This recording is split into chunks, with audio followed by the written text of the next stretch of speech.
bàsicament el fet de que porta tota una trajectòria i, per tant, té uns coneixements a partir d'una experiència pròpia, no? I les persones que esteu aquí al principi, què podeu aportar a la gent gran?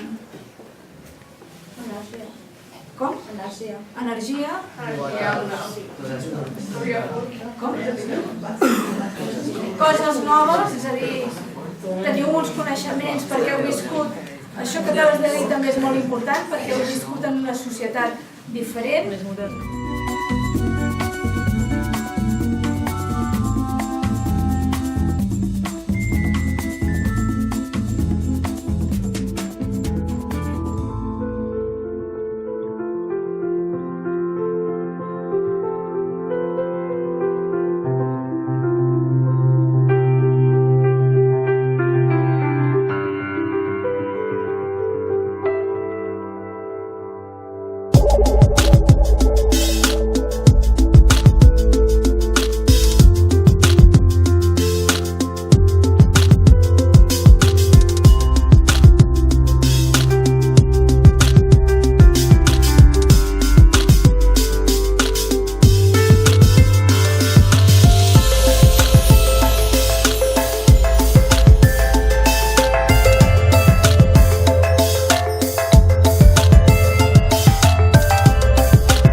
L'exposició Estirem el fil és una mica el resultat o l'activitat final de tot el projecte Teixidores. És el recull de tota aquesta experiència d'aquest any, de tot aquest treball que hem fet, sigui artístic, sigui pedagògic, sigui de recerca històrica, i per tant l'exposició hi ha com dos o tres zones.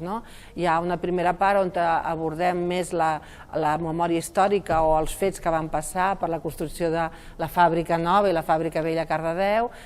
Després hi ha tota l'altra part on hem treballat més els professors de socials i a l'Institut El Sui amb els alumnes, on hi ha tot un treball que ells han fet, sigui de l'àmbit social i familiar en el tèxtil, de la fàbrica i de l'escola. Trobareu també una part d'exposició de gravats, artística, i també trobareu una petita instal·lació de l'espectacle que hem fet.